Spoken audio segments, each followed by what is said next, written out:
ദക്ഷിണ ബ്രസീലിയൻ നഗരമായ ഇവായിലെ മഠത്തിൽ അതിക്രമിച്ചു കയറിയ യുവാവ് കന്യാസ്ത്രീയെ ശ്വാസം മുട്ടിച്ച് കൊലപ്പെടുത്തി. 82 വയസ്സുള്ള കന്യാസ്ത്രീയെയാണ് യുവാവ് കൊലപ്പെടുത്തിയത്. ഉക്രൈനിയൻ ഗ്രീക്ക് കാത്തലിക് സഭയുടെ sister servants of immaculate Mary സന്യാസ സമൂഹത്തിലെ അംഗമായ സിസ്റ്റർ നാദിയ ഗാവൻസ്കിയാണ് കൊല്ലപ്പെട്ടത്. സംഭവവുമായി ബന്ധപ്പെട്ട് 32 വയസ്സുള്ള യുവാവിനെ പോലീസ് അറസ്റ്റ് ചെയ്തു.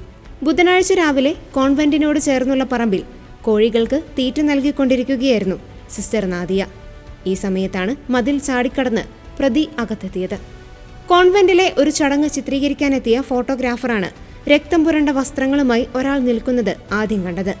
തുടർന്ന് രഹസ്യമായ ദൃശ്യങ്ങൾ പകർത്തിയ ശേഷം പോലീസിനെയും ആംബുലൻസിനെയും വിവരമറിയിക്കുകയായിരുന്നു. പിടിക്കപ്പെട്ട പ്രതി പോലീസിനോട് കുറ്റം സമ്മതിച്ചു. തലേദിവസം രാത്രി മുഴുവൻ ലഹരിമരുന്നും മദ്യവും ഉപയോഗിച്ചിരുന്നതായി ഇയാൾ മൊഴി നൽകി. ആരോ തന്നോട് കൊലപ്പെടുത്താൻ ആജ്ഞാപിക്കുന്നത് പോലെ തോന്നിയതുകൊണ്ടാണ് കോൺവെന്റിൽ കയറിയതെന്ന് ഇയാൾ പറഞ്ഞു.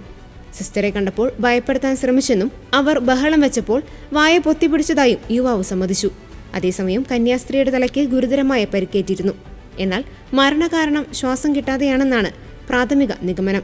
മോഷണമോ മറ്റു ലക്ഷ്യങ്ങളോ ഉണ്ടായിരുന്നില്ലെന്ന് പ്രതി പോലീസിനോട് പറഞ്ഞു. പ്രതിയെ കോടതിയിൽ ഹാജരാക്കി റിമാൻഡ് ചെയ്തു.